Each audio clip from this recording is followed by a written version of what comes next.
Welcome, everyone, and thank you for joining our workshop and webinar tonight on ethical wills. I'm Dr. Linda Ercoli, and I'm the interim director of the UCLA Longevity Center, and I'm really thrilled and excited to partner tonight with Mount Sinai Memorial Parks and Mortuaries to bring you this very important and valuable and uplifting seminar on ethical wills. And I would like to just let you know about a couple of things before we get started. One is that if you have any questions or answers, you will see on your Zoom that there is a chat, and you'll see a Q&A. Use the Q&A to type in any questions, and we'll be checking that periodically and answering your questions. Also, our special teacher tonight is Rabbi Nicole Guzik, and she will be inviting people to also speak up and ask questions at some point in the talk. And if that's the case and you would like to speak up, then you can raise your hand, which is a Zoom feature, and we'll be able to see your hand raised and unmute you to talk. So everyone right now is muted and your screens are off, but we will have time for you to unmute yourselves and have some Q&A. So I just would like to introduce right now Rabbi Nicole Guzik. And we're very thrilled and excited to have her here. The rabbi has served as a rabbi at Sinai Temple for 12 years and 4 years prior as Sinai Temple's rabbinic intern. She will serve as senior rabbi starting July 2023. And you can read more about Rabbi Guzik's work on our website.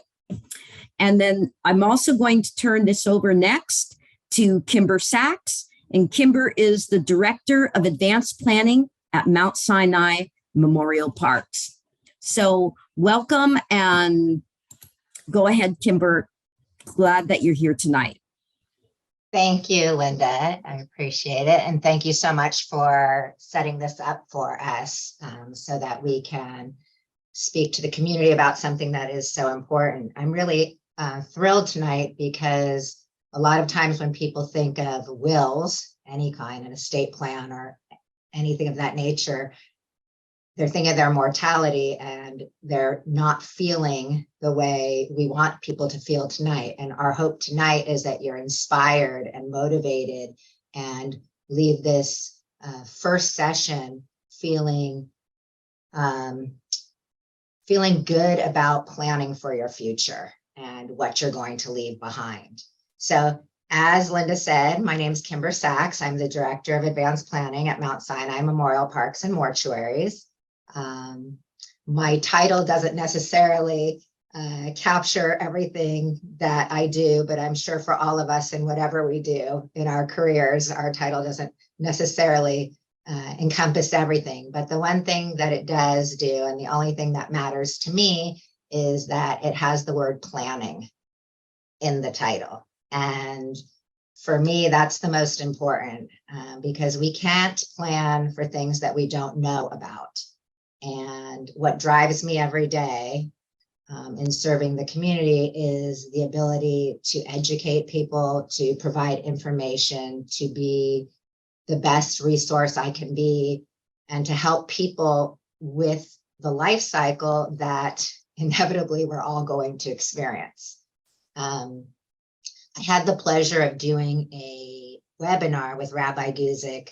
I actually think it was last year or a couple of years ago. This entire pandemic just melted together, right, Rabbi Guzik? But we did a kind of like a fireside chat. It was just the two of us sitting and talking about really death. And in that conversation, there was a big shift in our webinar when she mentioned ethical wills. and like this light went off, and there was everyone that was listening, a lot of questions were written in, and we realized that this is something that people don't address. And the pandemic more than ever allowed us to really reach a lot of people through Zoom, because that's how people were staying connected. So that's how it was first born, this discussion. And from there, I'd like to introduce, you see on the screen, is Jorge Dorenbaum. He's an advanced planning advisor here at Mount Sinai, and he was able to engage in conversation with the UCLA Longevity Center, and they started talking about the things that we can do and how we could serve the community at large. And it was really wonderful, because in the conversations that I've been able to have with Jorge, who deals with people every day, whether they're planning, whether it's the time of need, anything they need in his active service, we've been able to realize that this is something that's very important. So in moving forward into the next session, the first thing I think Rabbi Guzik and I and everyone on the panel would like to do is thank you, deeply with gratitude, thank you for enrolling in this program, because it's an honor for us. It's an honor for us to take you through these steps. This is something very personal.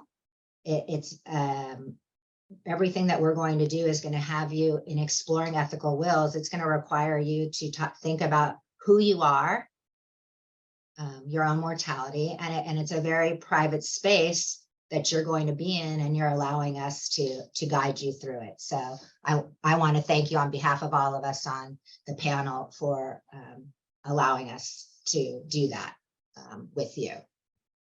Before I hand it over to Rabbi Guzik, one of the things that we had mentioned is, some of the ways that we approach our mortality, or what it is we want to leave behind. Or for me, I'm in a very different position than Rabbi Guzik. I happen to attend many funerals, and I hear lots of eulogies.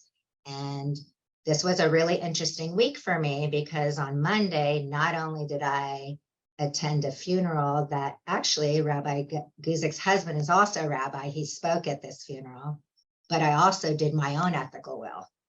I also was facilitated, and I did my own. And what I started with and how it ended are completely different. And so I'm very excited to share that with you tonight. But in this funeral on Monday, the son of the deceased asked everyone if they would, over time, whether it's now or any time in the future, they thought of a story or anything about his mother, if they would be kind enough to send him an email, send him a letter, give it to the rabbi who would know how to find him, because he wanted to put together a book so someday his children, his future children, could know his mother. And it got me thinking about all the times that people speak at funerals and what they're trying to do. And they're trying to tell you about the person who passed, not only telling you the effect of that person on them or the love that they had for them, but they're also really grasping to capture the essence of the person who passed for those that are in the room. And wouldn't it be wonderful if they had a letter or a video or something that told them who that person was?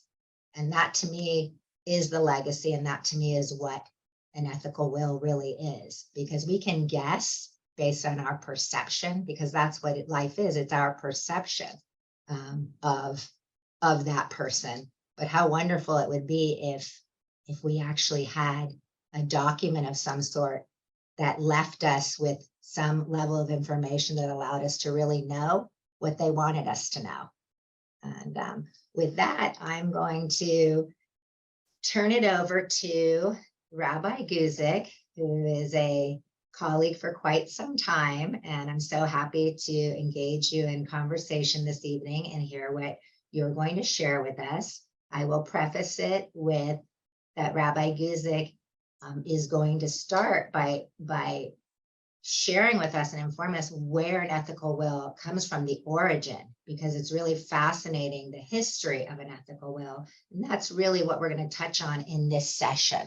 And from there, hopefully we'll do some Q&A. If you have any questions at any time, write them into the box. I'm pretty good at interrupting. So if I need to, I'll stop Rabbi Guzik and let her know that someone has a question.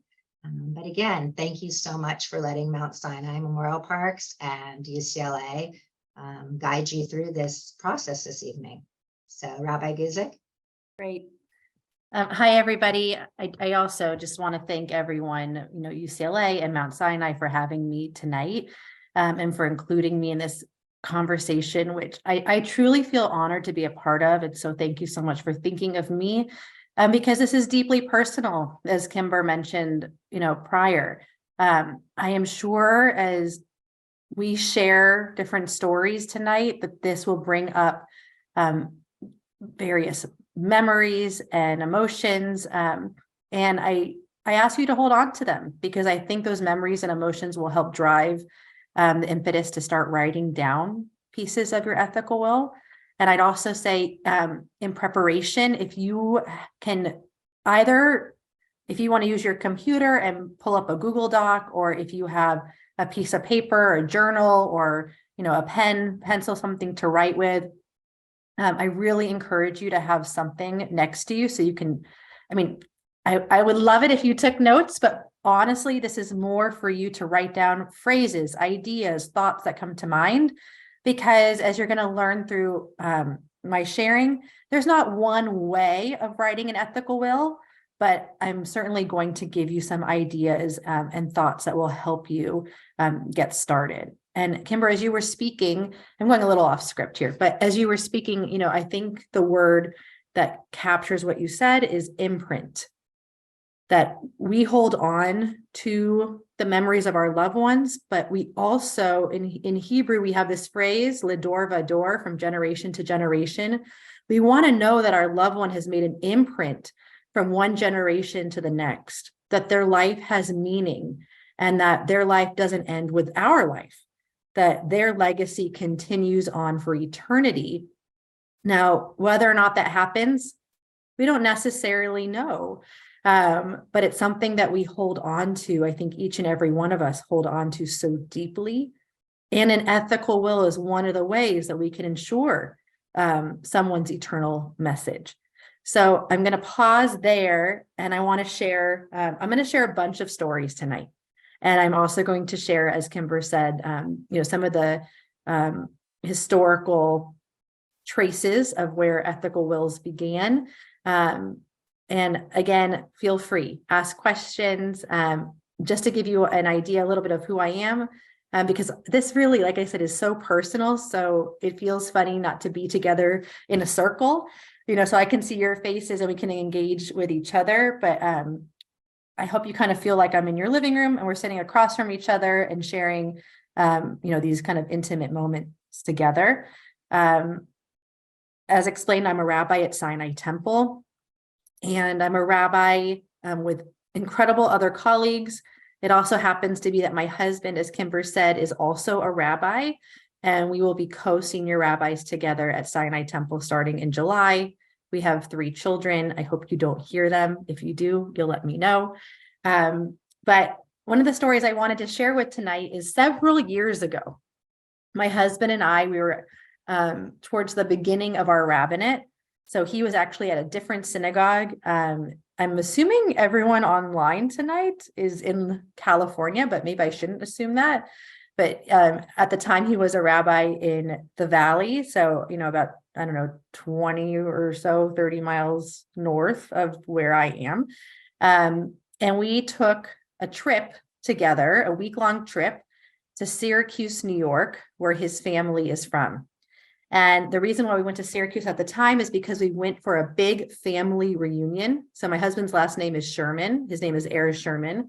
This was the first annual Sherman family reunion. So all of us gathered together and we spent time with cousins and grandparents, aunts and uncles. But something really special happened on the Wednesday of that trip. And what we did is my father-in-law, I didn't share this, but he's also a rabbi. This is not common. Okay. There's a lot of rabbis in this family. And my sister-in-law is a rabbi. So 4 rabbis. My father-in-law said, you know what, guys, the 4 of us are together. I want to have a rabbi's convention. So the 4 of us went into the backyard, and this was right before the High Holy Days. So in the Jewish faith, we have what's called the High Holy Days, which include Rosh Hashanah, the Jewish New Year, and as well Yom Kippur, which is known as kind of the Day of Judgment, the Day of Atonement. And this typically happens in the fall, in usually around September. And it's a big time for rabbis. Rabbis give their biggest sermons during this time in congregations. And so the 4 of us gathered in the backyard, and we decided to share our different anecdotes and stories and messages. What would each of us share during the High Holy Days? And so my father-in-law said, you know what, guys, I want to share with you something I just did with my synagogue staff. And the staff, and I'm sure you've all been asked this question, but the staff was asked, if you could have dinner with any person in the world, living or not, who would it be? So you can think about that for a second. I'm not going to ask everyone to give their answer tonight, but that was the question the synagogue staff was asked. If you could have dinner with any person in the world, living or not, who would it be? So my father-in-law said, some people listed a celebrity or 2, but he was astounded that most of the people on his staff began to name family members who had passed away. He said one woman said that she would give anything to let her mother know how much she loved her, and she'd give anything to hear once again how much her mother loved her back. A gentleman explained that he wanted to share one last story with his father, and he had so many questions to ask. Another person said she wanted to make sure that her best friend knew how much she cared about her. So it was a simple get to know each other game, but what the greater message was that every person had something left to say to someone they loved. It might feel strong to say, but it felt like each person had kind of regrets over not using the present time to share with their loved ones what had mattered the most. And so tonight, I think you've all given yourselves a special gift, because in these precious minutes together, what we're going to explore is this idea of time. That time is a gift we often take for granted until it's too late. So what's the gift that we're going to explore tonight?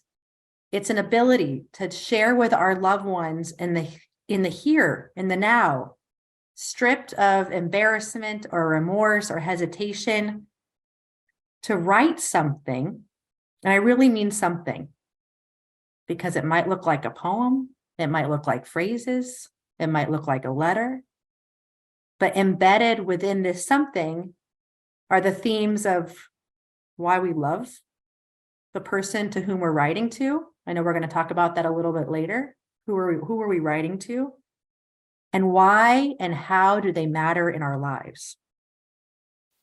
I found I used to say short time, but I'm feeling like now I'm kind of, when you get to be able to say 12, 13, 14 years in the rabbinate, it's not so small anymore. But I have so many people who sit on my couch and I think share the same conversations that Kimber and I know Jorge have, where congregants will say to me, I really meant to call them more often. I just forgot. Or sometimes we glance across the room at a partner or our children, and just chores or work or pride even get in the way of our ability to express appreciation. Or too many of us think, tomorrow I'm going to share the words that I know my loved ones need to hear, and really I'm desperate to say. This is a gift that each one of us have, but we often leave the gift unopened until it's too late. I shared this story, an additional story I want to offer to you many, many years ago during one of those High Holy Day sermons. And I love this story And I hope you'll take the stories that I'm sharing tonight as the impetus to get started and to also feel really good about yourself that you decided to come tonight. So here's the story. A friend of mine told me this. He said that he had heard this story where someone overheard a father and a daughter in their last moments together at the airport. Times have changed, right? You can't really stand near the security gate at the time of this story. But at the time of this story, you could stand near the security gate, and the father and daughter hugged, and the father said, "I love you, and I wish you enough." And the daughter replied, "Dad, our life together has been more than enough. Your love is all I ever needed. I wish you enough too, Dad." So they kissed and the daughter left, and the father walked over to the window where the friend was seated. And standing there, my friend could see that the father wanted and needed to cry. And as the father noticed my friend, he glanced over and said, "Did you ever say goodbye to someone knowing it would be forever?" I wish I could see all your faces because I want you to think about that question. Did you ever say goodbye to someone knowing it would be forever? My friend replied, "Yes, I have. But forgive me for asking, why is this a forever goodbye?" And the father said, "I'm old, and she lives so very far away. I have challenges, and the reality is I think the next trip back will be for my funeral." And so my friend pressed on. "But when you were saying goodbye, I heard you say, 'I wish you enough.' May I ask you what that means?" And the father began to smile, and he said, "That's a wish that has been handed down from other generations." By the way, think to yourself, what's a wish that has been handed down by other generations? "My parents used to say it to everyone." And he paused for a moment, smiled even more. He said, "When we said, 'I wish you enough,' we were wanting the other person to have a life filled with just enough good times to sustain them." And then turning to the friend, he shared the following as if he were reciting it from memory. "I wish you enough sun to keep your attitude bright, no matter how gray the day may appear. I wish you enough rain to appreciate the sun even more. I wish you enough happiness to keep your spirit alive and everlasting. I wish you enough gain to satisfy your wanting. I wish you enough loss to appreciate all that you possess. I wish you enough hellos to get through the final goodbye." And the father began to cry, and he walked away. So our tradition, the Jewish tradition, but it's not just a Jewish tradition, teaches us how to wish each other enough. And I love that expression, by the way, to wish each other enough through the expression and writing of what you all came here tonight to learn about, through the idea of an ethical will. So what's an ethical will? An ethical will, according to Jack Reamer, and you can look up Jack Reamer, he's the author of Ethical Wills, a Modern Jewish Treasury. And I don't have it prepared for you tonight just to put in the chat, but I can send later on, kind of a bibliography, like a series of books or resources that I think will help you in preparation for next week. But what he explains is that a person should write a letter to their loved ones in which they sum up all that they've learned in their life. That seems pretty ambitious, but try to sum up all that they've learned in their life and express what they want most for and from their loved ones. An ethical will teaches that the wisdom that a person has acquired, so I hope you hold on to that, the wisdom that a person has acquired is just as much as part of their legacy as all of the material possessions that they have in their lifetime. What kind of wisdom do you possess that you want to bequeath to your loved ones? And so I'm going to get into a little bit of the history, if that's Okay. And again, feel free to jump in whenever you need me to pause. So what we learn is that there's a compilation, a collection of Jewish stories and interpretations of the Bible. And when I say the Bible, the Torah, it's the 5 books of Moses. And this is called a midrash.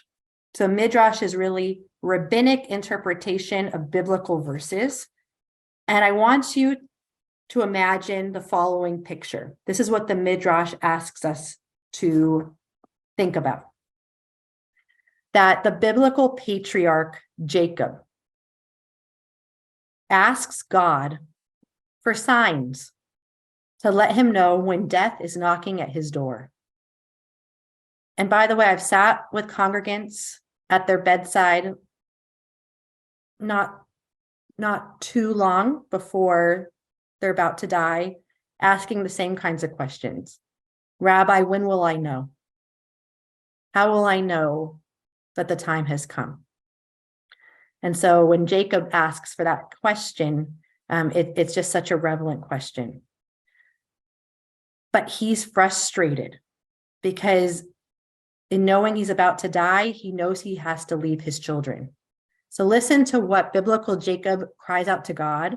He says, a man must be able to give instructions to his sons so that he can settle his affairs. Otherwise, they'll have no idea what to do. I want to say that again. A person must be able to give instructions to his sons so that they can settle his affairs. Otherwise, oh, thank you so much. Otherwise, they'll have no idea what to do. So by the way, it doesn't necessarily say there that a person has to give instructions to settle all of the material affairs. Okay, I didn't hear that in Jacob's words. But this is what he does. As Jacob grays and wrinkles and he falls ill, he gathers his children around his bedside. And instead of taking the time to divvy up the land and his possessions and everything we would, think about in terms of normal inheritance, what a will and what financial inheritance typically defines, Jacob places his hand, again, the imagery of the midrash of the rabbinic interpretation, places his hand on each of his children's heads with care, with patience, and I need everyone to hear this, with honesty. And that's going to be an interesting part of this conversation. Like, how honest do you want to be in your ethical will in terms of the relationship you have with a loved one? Not every relationship is so, filled with rainbows. But he does. He's very honest. He tells each of them how he feels about their relationship. This is hard. What kind of blessing and disappointment their relationship has caused. And maybe most importantly, the hopes he has for each of his children. Hopes that he wants to continue long after he takes his final breath. So how does Jacob spend the last moments on earth? He shows his children that you too can use your last breaths to whisper, I love you, in a way that's meaningful to you. That's how he uses his final moments in his lifetime. But what I learned from that is that so much more, we should be using the breaths we have in this lifetime before we get to our final days. Saying that while we are living, while we can, how do we say, I love you now? So I'm going to try to take about 5 more minutes, if that's okay, to kind of give, it's not so modern, but give a little bit more about the trajectory of where ethical wills have come. So that's where we turn. When someone says, well, where did ethical wills originate? The biblical origin is that story of Jacob dying surrounded by his children. But we can also point to examples in the Talmud The Talmud, it's all about rabbis telling stories. When I said Midrash, rabbis telling stories, Talmud is both Jewish law and rabbinic interpretation of Jewish law, which extends from the 1st century CE, continuing through the 6th and 7th century CE. And you find a similar scene. Okay, you see this Rabbi Eliezer. It's a great scene because keep that honesty piece in your mind. Rabbi Eliezer is this rabbi who gets very ill. And what happens? His students come to visit him. And what he basically says to his students is, I can just imagine some of our relatives, but he says to his students, why are you here? Why'd you come? And they said, oh, well, we came to study with you, Rabbi. He said, really? Well, why haven't you come? Why didn't you come earlier? Do we have any relatives like that? Like, you're here, but you could have come months ago, or you could have called months ago, or why didn't you call yesterday? And so what Rabbi Eliezer basically does on his deathbed is he criticizes his students who are like his children. Now, it's not an awesome story because we don't love to see like this kind of criticism, but what it shows us and why this idea of ethical will is tied to this story is because we are meant to ask these questions. We are actually told in our tradition that you should repent one day before your death. Listen to that. Repent one day before your death. And what's the natural follow-up question to that? How do you know when you're going to die? Right? How do you know when you're going to die? Which is a great question for the follow-up answer. You don't. Which means every single day, now I'm using the word repent, but I want you to fill that in, right? Every single day, we should be thinking to ourselves, how do I make the most of this moment? Okay, Rabbi Eliezer, don't love the example. What did he do in that moment? He took time to kind of criticize. But you know what? For him, he didn't want to have any lasting regrets. I have one final example, and then I'm going to pause because I want to hear your reactions. Okay. These are all, again, examples of biblical and rabbinic ethical wills. So there's a famous ethical will in the 12th century written by a Spanish Jewish physician and scholar. His name was Judah ibn Tibon. And he wrote this letter to his son, Samuel. And this is, it's kind of long, so I don't think I'm going to read the entire thing, but it's actually one of the first kind of letters we see. And this is what he writes. Again, 12th century. My son, listen to my precepts. Neglect none of my injunctions. Set my admonition before your eyes. Thus shall you prosper and prolong your days in pleasantness. So I hope you're hearing that. Like, son, listen up. I'm writing to you. If you follow my words, then you'll be successful all of your days. You know, my son, how I swaddled you and brought you up, how I led you in the path of wisdom and virtue. I fed and clothed you. I spent myself in educating and protecting you. I sacrificed my sleep to make you wise beyond your fellows and to raise you to the highest degree of science and morals. I love that line because how many people would say, I haven't slept since I birthed you. I haven't slept all these days. These 12 years, I have denied myself the usual pleasures and relaxations of men for your sake, and I still toil for your inheritance. And then he goes on to say, this is what I've provided for you. And I've journeyed to the ends of the earth and fetched for you a teacher in secular sciences. It's interesting because as I'm reading through this letter, it's almost like Rabbi Tibon wanted his son to know, like, I worked so hard for you, and I hope it was enough. I hope you see what I've done for you or what I've tried to do for you. I hope it was enough. I want to pause for a moment because I know I threw a lot of ideas and materials out to everyone. But I'm curious, Kimber and Dr. Ercoli and Jorge, just kind of your thoughts and reactions, and I'm happy to respond. And then I'm very happy to get into, some of the specifics of, pen to paper when we want to actually begin and write. What are some of the questions we should think about? So, thank you very much. It was a lot of information. A lot. I'm trying to take notes down here, so my hands, even though you said not to take notes. One of the things I just want to throw out before I engage in some questions with you is that even though you brought up when you first started talking, an ethical will is passing something that isn't tangible.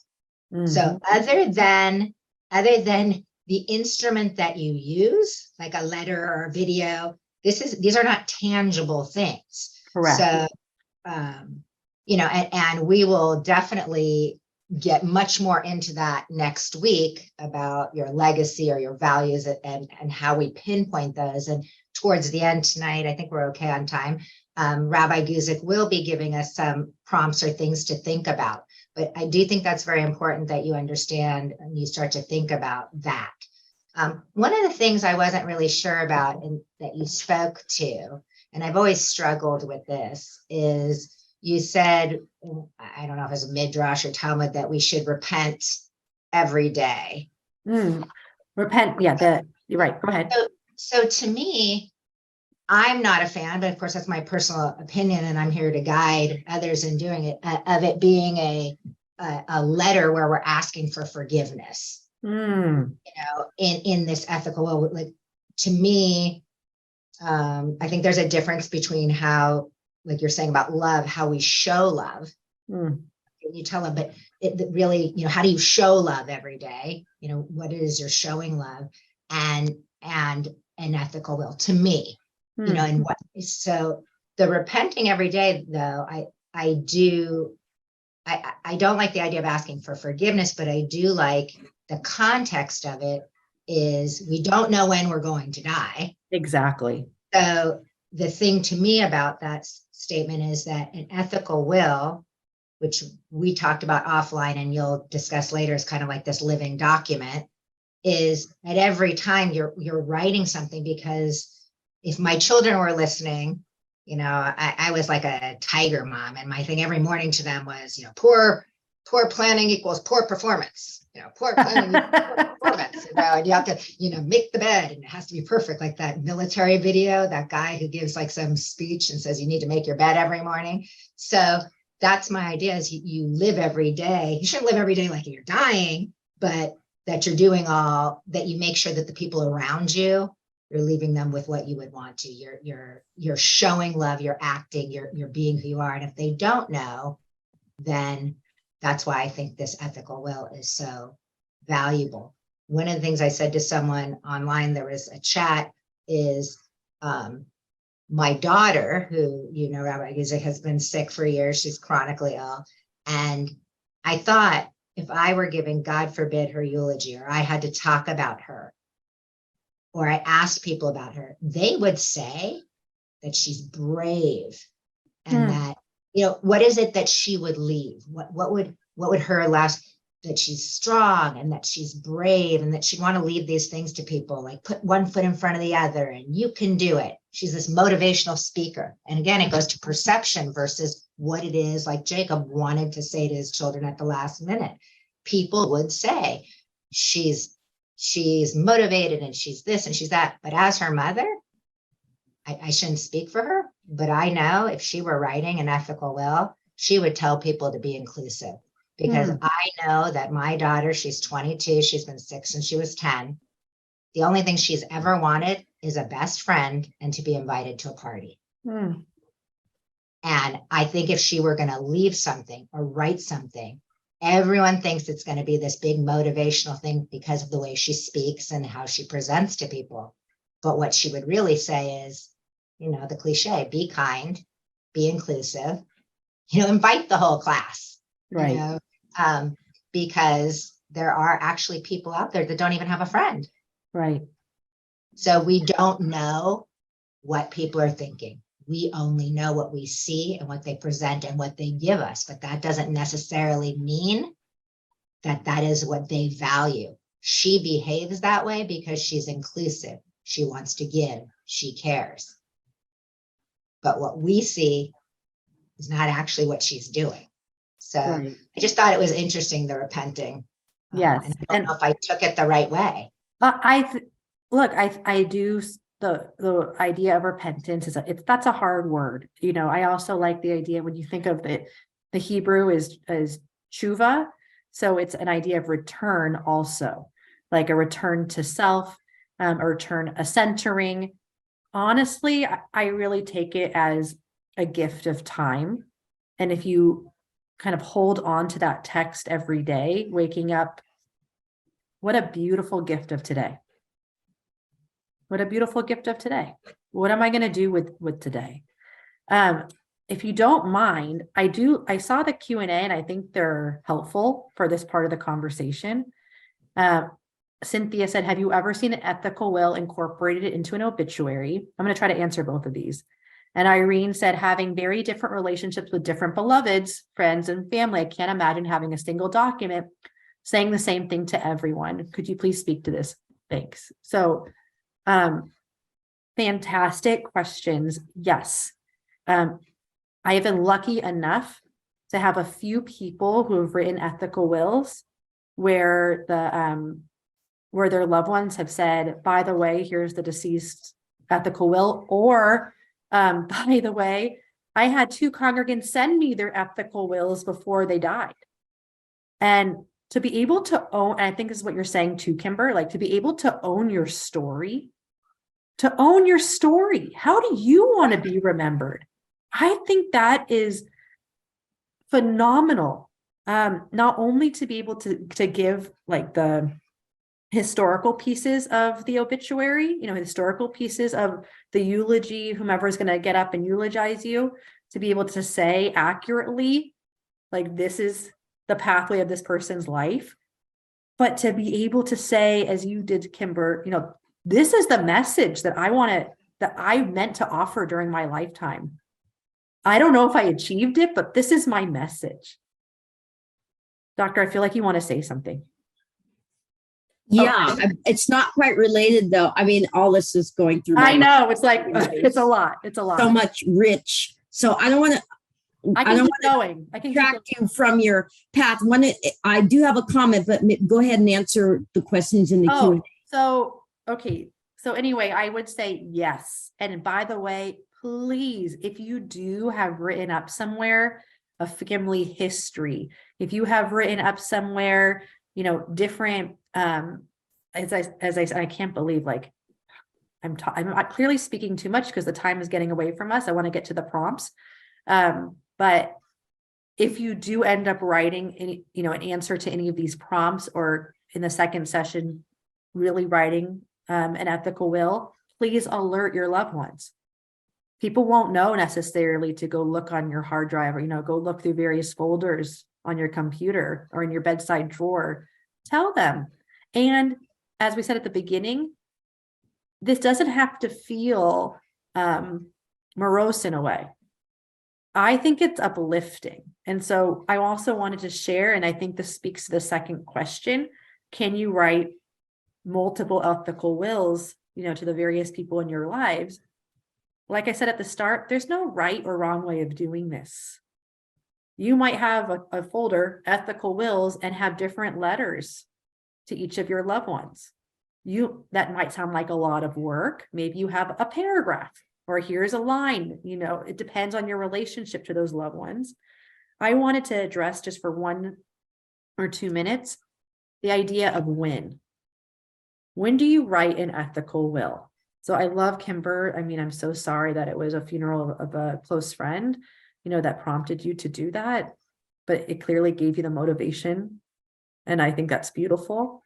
I think something I shared with Kimber, and maybe some of you do this already, I look at it like my ethical will. I write a letter to each of my children the night before their birthday. So every year, 3 times a year, I write them a letter. I tell them about the accomplishments that I take pride in, what I wish for them. And of course that changes as they get older, but I've done it since Annie's first birthday, and now she's 11. And so I don't know. I mean, honestly, I didn't write them in terms of the purposes of an ethical will, but that's kind of what it's turned into. So there's that, but also I would say use different kinds of anniversaries in your life. So it might be a holiday. There's actually a tradition to write letters to children in the Jewish tradition on Kol Nidre, which is the night, like the Erev, that's not helpful. The evening part of that Day of Atonement of Yom Kippur.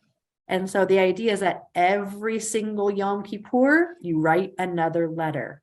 For those who are watching, you know, who maybe celebrate, I'm just going to say Christmas or Ramadan, like every single time that season comes forward, maybe that's when you choose to add to your letter. Kimber, did you want to jump in, or Dr. Ercoli? Yeah, I mean, Jorge, I'm sorry, anyone? It doesn't have to be death, is what you're saying. And I think somebody asked a question, how do you get, you know, in the Q&A, somebody asked the question, Nancy, how do you engage someone who doesn't want to think about their own death? It doesn't have to be death. It can be a life transition. Think about life. Yeah. I mean, that's how I'm really embracing it. Jorge, go ahead. Did you want to say something? Yeah, what I want to say is, I believe everybody, when we don't achieve what we want to achieve, there's a lot of frustration. You know, it causes different emotions in different people. But to me, presence is one of the most important things while we're alive, and also when we're gone. You know, if you think something, okay, what are you going to do with your thoughts? How are you going to present those thoughts, or how are you going to make those thoughts viable to, for example, your kids or your wife or your parents? So for me, the ethical will, and I get anxiety when I feel that I'm not present. So I always try to be present in whatever it is that I do. I try to be physically and mentally present with the people I love. So to me, the ethical wills also represents a way to be present and accompany my loved ones all through their lives, even when I'm not here. I love that. So I think it's a way to be able to give them while you're alive and when you're not alive anymore. I mean, it's a little bit about what Linda was talking. It's not only about when you're gone, it's only when you're here. It's also when you're here.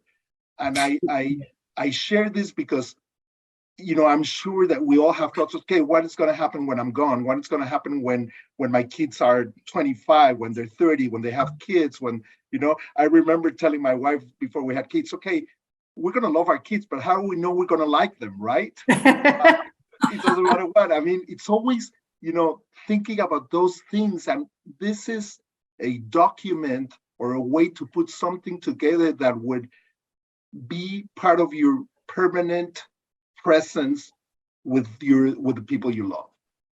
So Jorge, I love that you just said that, because I just did my ethical will, and it wasn't some of the things that I thought about. And what happened was, you know, at Mount Sinai, our big thing is that we honor the deceased and we take care of the living. And what's very interesting is that you have this opportunity, just as Jorge said, to embrace those you leave behind and take care of them. So it's not just us serving the community. When you pass, you're able to continue to take care of those you love in perpetuity. People come back to the letters. And anyone that would, you know, any questions you would think of, I mean, not to go on a tangent, but the videos, the Shoah, you know, survivors of the Shoah, they have these videos. They want them to perpetuate, teach, and never be forgotten. And there they are. So one of the things I just want to add is about what we're doing. Don't misconstrue or think that people know that you love them and know what you want for them. These are not things that are automatically transferred. I mean, if you don't have a will, you know, things go to probate or whatever, and the property goes to whatever, or someone can collect, there's all these things. Your values, your emotions, what you think, and everything you are, it's not automatically your value of education or your faith or your work ethic. They're not automatically going to be transferred to your children or your friends or whomever you want, to write to. And someone had written about asked, you have different people. We'll get into that next week, but you have different audiences. You don't just write one. It's not like your last will and testament. These are your letters. Do you have something that you want to leave your friends? Do you have certain things for your children? Do you have, you can even write to your parents, and by all means, your parents are supposed to go before you go. But these are your colleagues. I keep thinking how close I am to my rabbinic colleagues. What's the rabbinic legacy that I might want to leave? Did you want to say something, Dr. Cole? Yeah. All these different stories, and I've been doing some reading on ethical wills myself. And I was reading a book by Baines on ethical wills. And interestingly, he puts ethical wills and advanced directives in the same book. Very interesting. But being in the business of older adults and being, my specialty is dementia, working with people with Alzheimer's disease. One thing is, we don't think about how we can lose ourselves before we actually die. And this is a case where people lose their memory. They might lose their language. We know this is, happening in high profile celebrities like Bruce Willis. We think about people like Glenn Campbell, the singer who had Alzheimer's disease. He made an album before he died. If you're a Glenn Campbell fan or not, it's a beautiful album. And the songs really made me think about what was going on in his mind when he sang that song. And so one thing that an ethical will can be for somebody who is even in the early stages of dementia is to write one with the help of a family member. It could be a very beautiful exercise because people with dementia still have feelings. They have thoughts, they have feelings, they especially remember the past much more than the present. So I think they're very capable of doing this as something fulfilling for them and to help their family know them in a way that they may not be thinking about at the moment because they're losing that person cognitively and maybe even personality wise. So this could be a beautiful thing for people to do together and leave something behind that, like you talk about, Rabbi, this is like a living document. And you can see the life that is still within someone by reading their words or a video or whatever they leave behind. So it's a reminder of them as their person, which sometimes we forget. In people that have dementia, we forget about that because they dwindle away. So it's just a thought. If you are in that place in your life or you have a loved one, this could be a great thing to do with them. So thank you so much for that. And some of the questions in the Q&A to go along with that, certainly. An ethical will can be a recording, it can be a video, a voice note. I would just say to be careful with the way technology is to make sure that it's, transferable in the future. We still have like our videotapes that we haven't figured, like we haven't sent in. I'm sure it's so easy to do, but haven't sent in to transfer onto our computers. And so just make sure that, in whichever way you're recording yourself, that it's, 20, 25 years from now, that person's still able to hear your message. We have someone who's raising their hand to speak, Rabbi. Okay. So this is Maggie. I'm going to unmute you, Maggie. And then I want to make sure I get to some of the prompts. Okay. I think it will help lead into next week. Okay. Can you unmute yourself? Or Ernie, can we unmute Maggie? Yes, There you I go. do. Maggie, do you have a question? No, I was enjoying the talk of everybody, so new, everything, and wonderful, and I really appreciate it. Oh, that's so sweet. Thank you. Thank you. Thank you. And I did see a question I wanted to, you're right. Someone wrote the idea, the phrase ethical will, that might be hard to swallow, because when you hear will, it feels like this is my like finality. And so, I ask your help in brainstorming, and I don't think we have to take the time right now, but I was thinking, could you just substitute statement instead of will? My ethical statement, or my value statement, I have to think of another phrase for that. We have one. There's a big movement now Mm. on legacy letters, or we actually have a participant tonight Someone just that I nice. met, Great. I I love that legacy letter. That's beautiful. Yeah. just called it a love letter, but I just wanted to say from Dr. Ercoli that, you were talking about the people with dementia. One of the things is this does not have to be, to go to Rabbi's point of that this should be inspiring. This doesn't have to be long. You don't have to like ruminate over this. It doesn't have to be heavy either. Right. A remarkable ethical will I saw on Monday was a bullet point list, and it didn't even have any explanation. It was just songs. Someone was just leaving Ooh, that's I love nice. that. music, Yeah. just the Music. music, and then people Wow. could listen to the music. And thank you for bringing that up, because if someone has dementia, they may be limited in how they express themselves. But anything is good, like you're saying, Kimber. So tonight, I really want to turn it back to Rabbi Guzik so she can give us some prompts, but I just want to make sure that all the attendees, that you understand that tonight's really about the history and the origin and just an overview.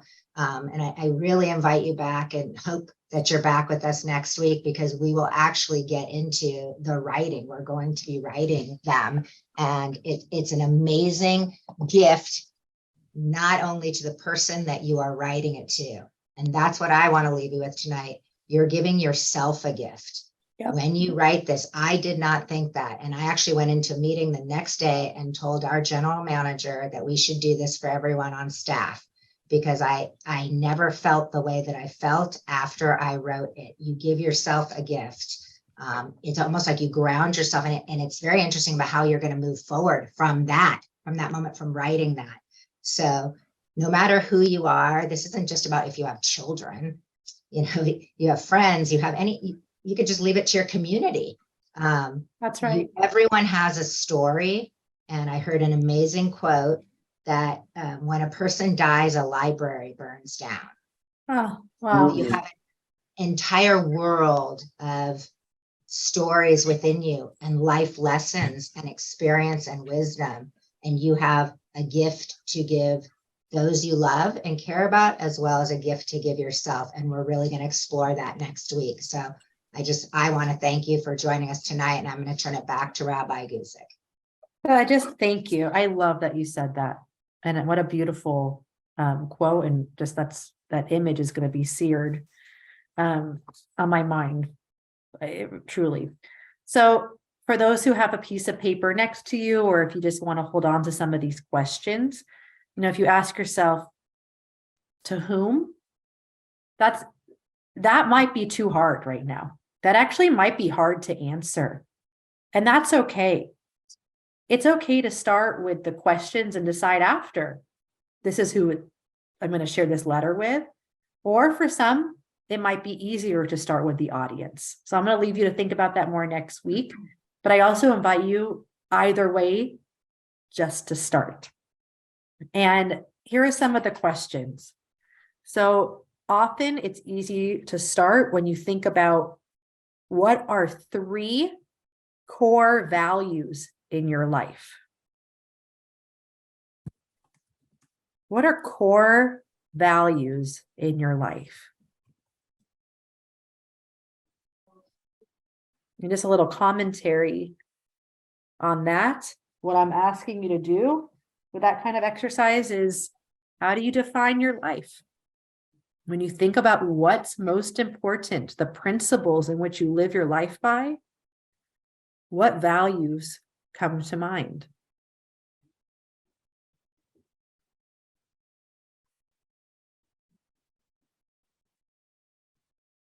Something I would ask you to think about, a second question. What brings me more joy than anything in the world? I'm not saying happiness because I think happiness is fleeting. What brings you the most joy? Perfect. What brings me more joy than anything in the world?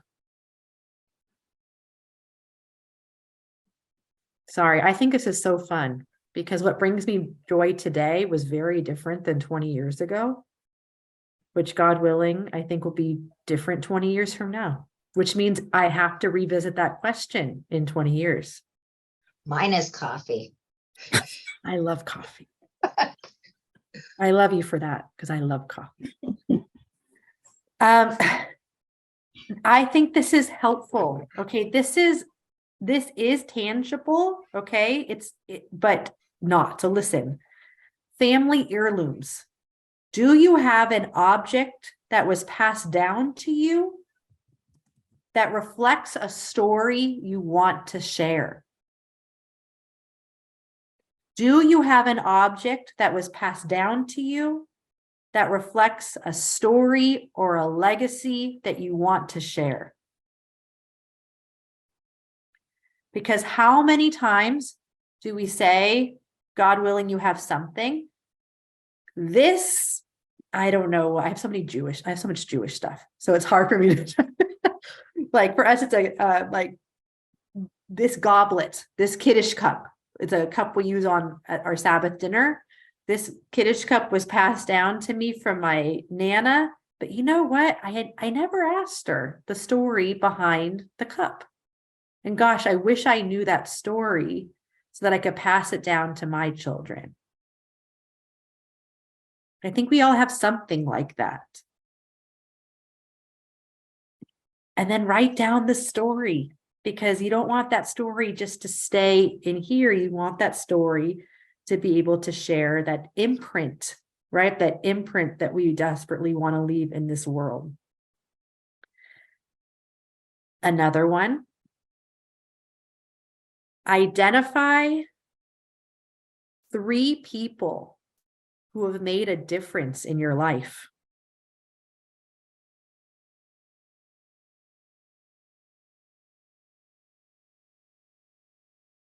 This is meant to prompt, who's inspired you?